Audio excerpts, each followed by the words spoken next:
Everyone online is now a critic, but very few people actually engage with the media that they are supposedly criticizing. You'll see people declaring a game is terrible, that movie is propaganda, or that piece of media represents everything wrong with the industry. Why it seems as if their entire understanding of it comes from a few clips, a headline here and there, or someone else's video essay or rant about it. At the same time, the people who do like something are often dismissed just as quickly. If someone praises a game or show, the response isn't to ask why they like it, it's more to tell them how they were tricked into liking it. Or maybe they're the ones trying to trick people into thinking it's a good piece of media. So instead, they get labeled shill, maybe a fanboy, as if their opinion must be a result of corporate influence rather than genuine enjoyment with different standards than other people hold. And to be fair, sometimes that criticism is warranted. Marketing campaigns absolutely exist to shape perception, and there are cases where media itself is designed to function as advertisement or propaganda, or at least have that slipped in there. But the way these labels get used online has become incredibly reductive over time. Instead of analyzing the media itself, entire conversation instead of analyzing and discussing the media itself, entire conversations get filtered through two assumptions. Either the people defending the media are shills, or the people criticizing it are grifters. And once those labels get applied, the actual media almost stops mattering. The argument almost becomes about the people talking about it and not the thing they're actually talking about, or apparently talking about. Because some people do discuss the discourse, and that is their focus. But how much that relates between how people talk about it and what that thing actually is are two totally different things, mostly.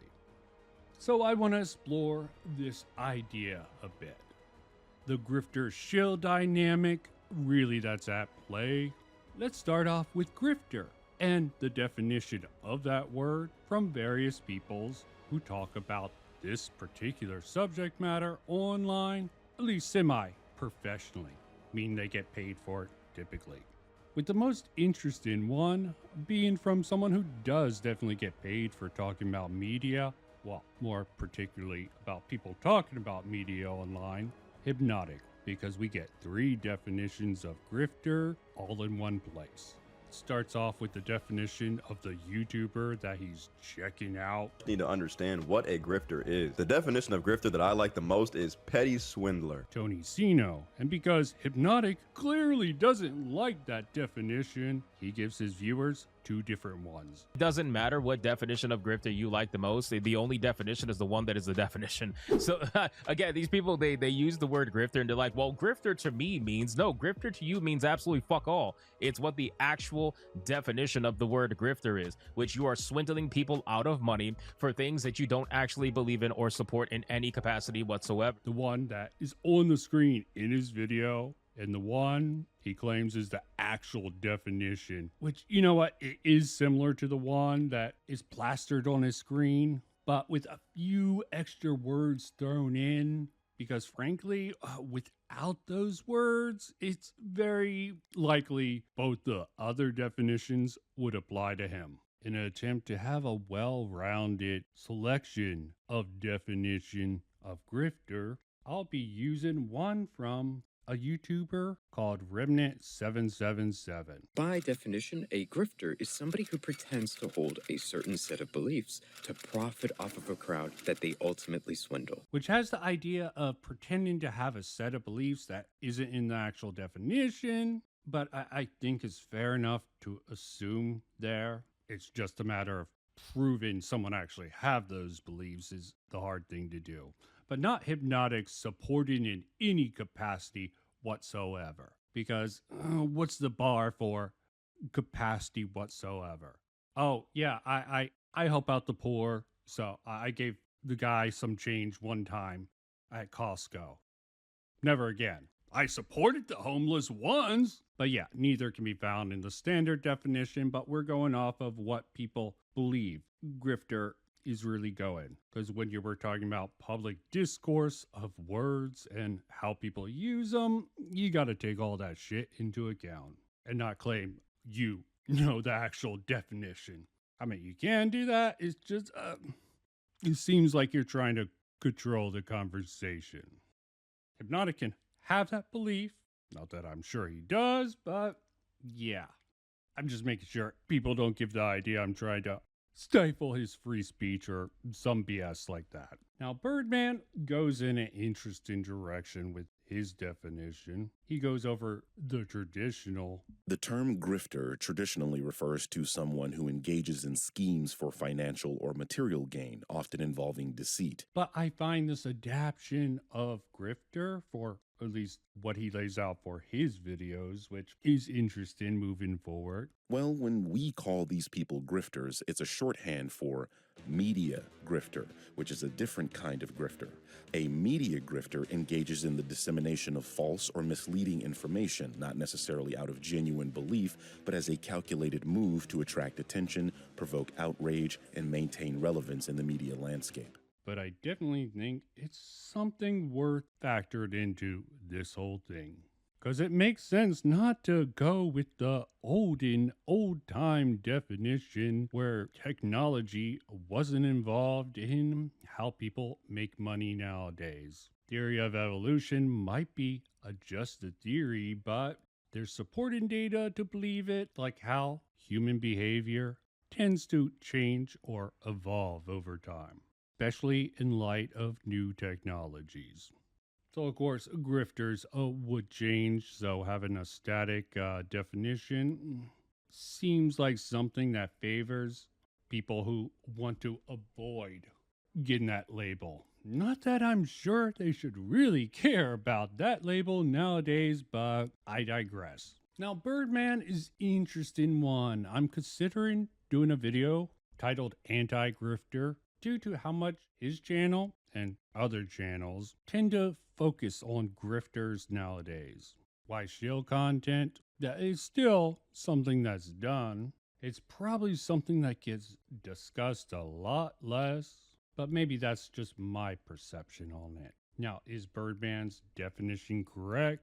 Because it's really hard to tell if this is a genuine belief of his or if the genuine belief of anyone out there is really theirs. You would have to be a mind reader to know for sure. And it's a burden of proof that keeps that question mark on grifter for many out there. People can even call their podcast Griftcast and get away with it because of the irony factor. But in essential, that definition is more about both the dissemination of false or misleading information and the fact that it's used to provoke outrage, therefore clicks, interactions, blah, blah, blah, rage bait, which is going to come up, which is an element of why Tony Ceno is calling certain people grifters in his video. And of course, that element is also acknowledged by Remnant, though he doesn't frame it quite in the same way. Which is to say that these grifters are not merely just liars or even bad faith actors, because ultimately they are simply saying the correct things for financial gain. Because it really doesn't pop up in his definition, which seems to be focused more on saying the correct things for financial gain, which basically comes down to virtue signaling. Sorry, not virtue signaling as it's defined. It's more about signaling more to a certain tribe of people that you want to signal to, or tribal signaling. Is one flaw in Remnant's video on grifters, at least with the Dean Weathers section. Because, yeah, when it comes to it, he proves that this particular person was living a lie. but I don't see how he proves Dean Withers is saying the correct thing for financial good. Worse grifting. Tier 1 grifting, you could call it, because it's so blatantly obvious what's going on here. Like, how can we spot this grift? Well, it's very simple. If your personal life doesn't match the claims you're making or what you're selling, then don't buy it. We get a better idea of this with his Andrew Tate example. Sensationalism. Andrew Tate built his career off of sensationalism. Some people would consider rage bait or engagement farming, at least in order to provoke emotion, to be the same sort of thing, or at least a similar enough of a concept. And Remnant points out Andrew Tate's willingness to change or chase different trends that might be opposing previous positions that he held before or doesn't match his actual public image that he's created. Because grifting is not about what you say, it's about the intent. Why are you pushing this message out there? Not the message itself, which is why people's personal history, their receipts, matter. Have you always been on this ideological train, or did you just hop on the moment it became trending? That is sensational grifting in a nutshell. Matches fairly well with Birdman's attracting attention, provoking outrage, and maintaining relevance in the media landscape idea. As I pointed out, it's not quite saying rage bait, but rage bait would definitely serve the same function.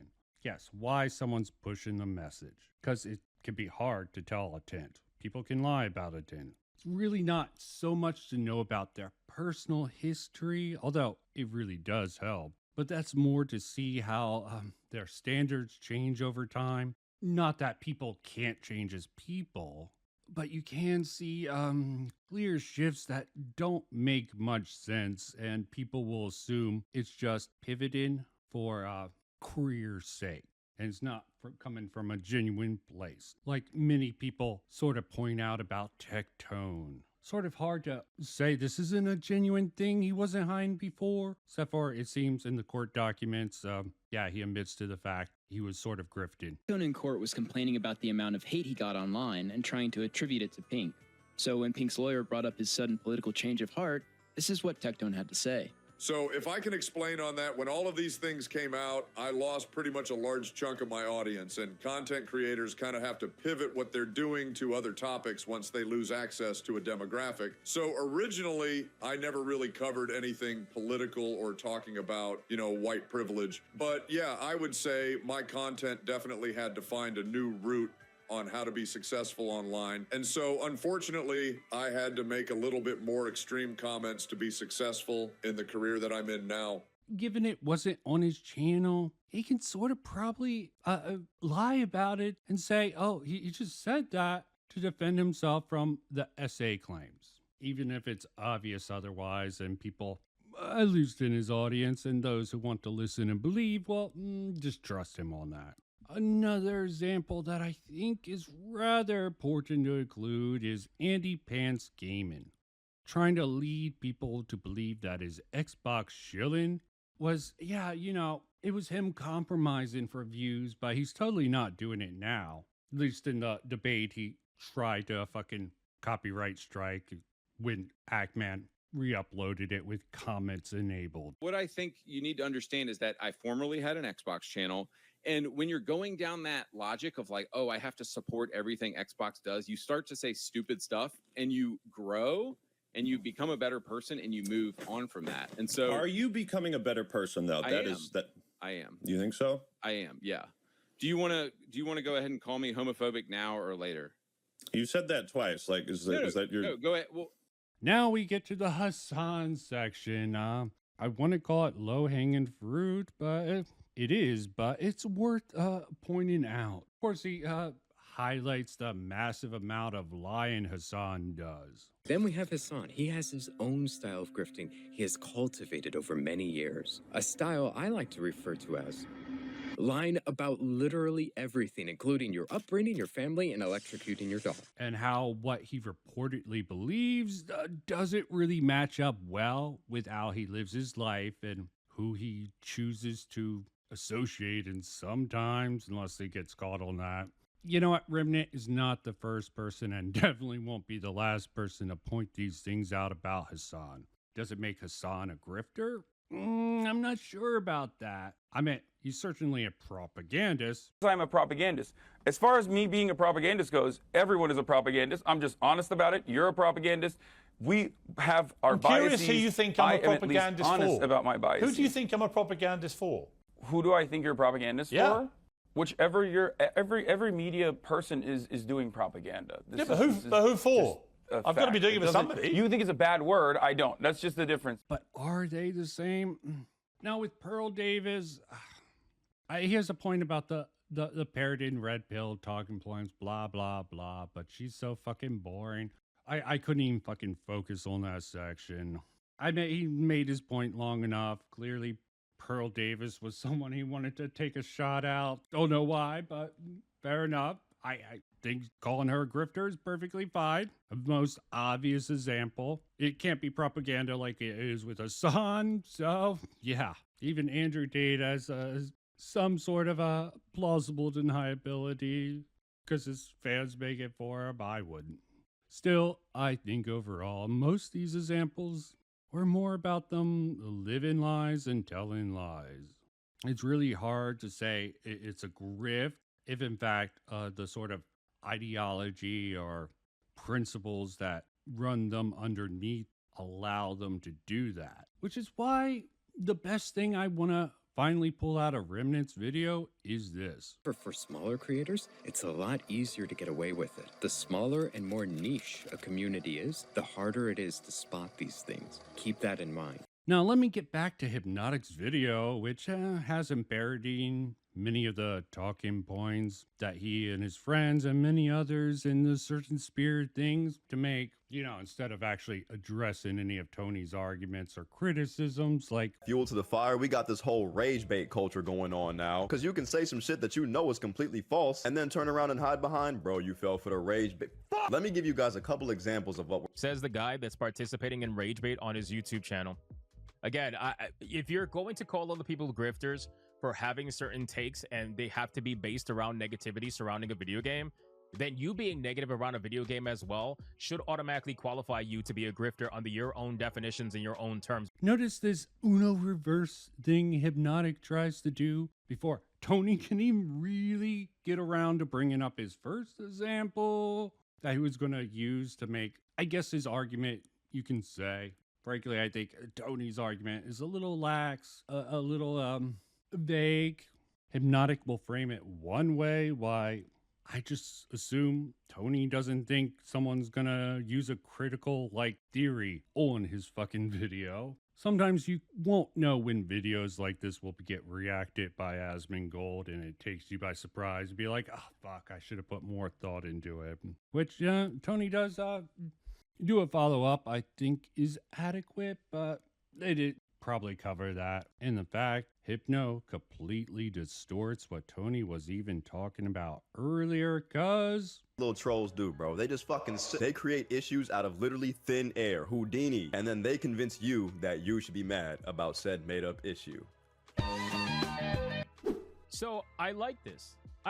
So you're saying that these people will just make up things out of thin air to be mad about and then convince you, for monetary gain, by the way, that you should be angry too. So basically their negative content is a problem, or what you deem to be their negative content is a problem. For anyone with half of a brain, or more likely reading in a good faith way, it's clearly not negative content that Tony has a problem with. It's more akin to the sensationalism, or as he would put it, rage bait, that these people do.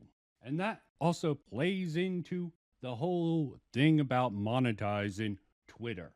It's not about the money from it, it's about the incentive that will attract these grifters. But of course, Hypnotic, maybe he's just so brain-dumbingly dumb he doesn't realize this, but I want to give him the benefit of the doubt and thinking he's just being completely dishonest here. Ever allowed people to get paid from engagement on their tweets on Twitter. That shit has been the most. Why not? You're getting paid for the views on your YouTube videos where you're posting negative content about people you don't like in video games that you hate and calling them trash. And has to make up things about what Tony's actually saying here, reframing them, because he's a small-minded fraud who can't actually engage with the argument as it is. The ironic thing about all this is that even ActManTV, who Hypnotic mentioned earlier, YouTuber's named Tony Ceno, and I originally saw a clip of this from ActManTV, so shout out to ActManTV for showcasing this clip to me. It made me want to look into this and see exactly what is going on with this YouTube. Oh yeah, he was showcasing that clip for you, man. All you. And he really needs your shout out, Hypnotic. Yeah, still, Asman has a better take on this than Hypnotic. Got this whole rage bait culture going on now. Because you can say some shit that you know is completely false and then turn around and hide behind, bro, you fell for the rage bait. Let me give you guys a couple examples of what we're talking about here. Take the Wolverine game coming out for PlayStation 5. You guys remember the Wolverine reveal just a couple of weeks ago, right? Showed Wolverine, Mystique, the combat, some of the story, the graphics look good. I mean, shit. Nope. What about it? It ain't good enough for these losers.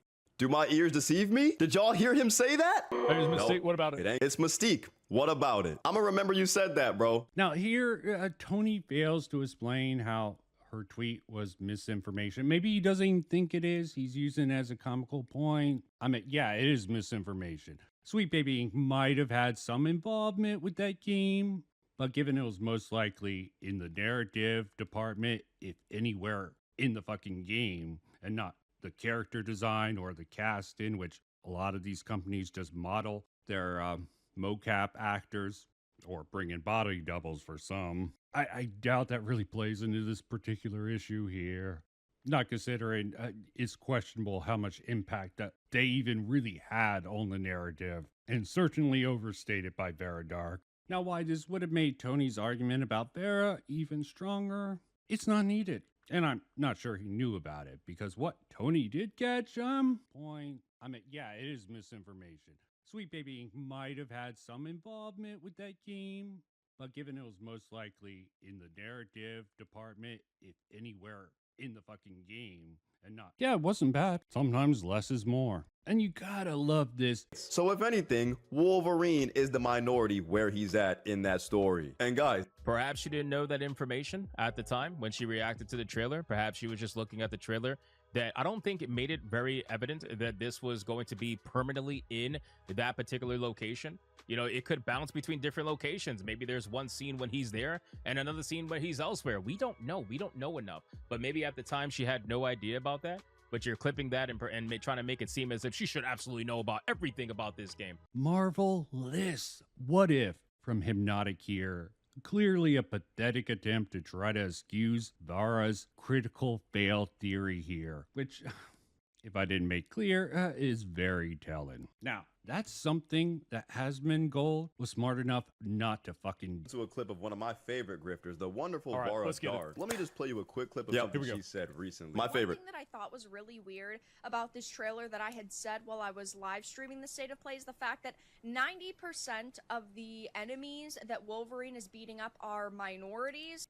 If he doesn't say anything about this, you already know. So I just have a very sneaking suspicion that it's going to be about his white privilege and him coming to terms with that and him trying to become a better man. I just have a feeling that that is not a coincidence. Oh, Vara. Come on. Yeah, it could be a reach. Sure. Thank you, ActManTV. I appreciate you, gang. She's on a ladder reaching for the stars, brother. My sweet, sweet angel. Are you smoking crack? This is how you know these people don't play or care about the games they're talking about at all. They just want to monetize off of your outrage. Why does it look like Wolverine's fighting a lot of minorities in the Wolverine game trailer? I don't know, man. Could it be that... Who knows? Who knows? I know. We know. Who knows why? The game's not in fucking America? Dog, the game is set in Madripoor, a fictional country, not the United States. So if anything, Wolverine is the minority where he's at in that story. And guys, who knows? I know. We all know.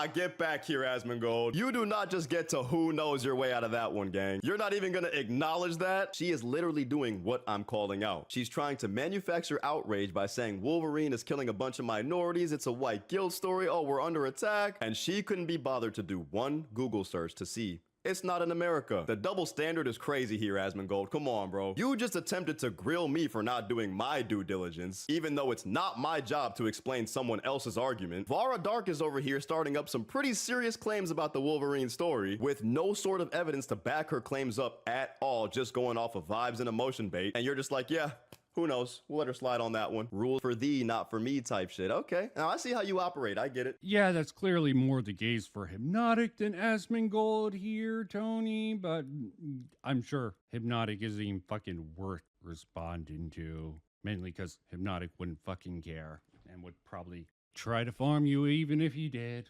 Because the one thing about Asmon, at least you can't say he rage bait. He says a lot of controversial thing that gets clipped out and used on Twitter to rage bait by other people, but him himself, no, not very much. He can come across as crass on his stream, saying a lot of out-of-pocket shit, but intentionally doing this to provoke a reaction online is something that's hard to even say he even considers. Maybe he does. Maybe 4D just here.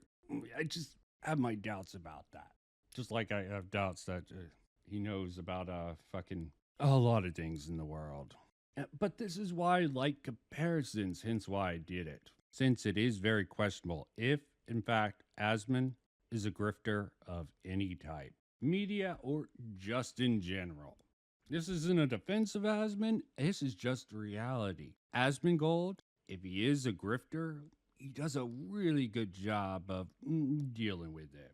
Because, hell, maybe Asmongold is more of a propagandist like Hassan. The problem with that assessment is that Asmon doesn't really have the same political history and, frankly, lies in the past as Hassan has. Doesn't have much of anything, being a fucking shut-in sort of guy who's just a gamer. It doesn't mean he wasn't radicalized through his life. A lot of his friends, such as Tectone there. Loyalty to friendships is also a possibility.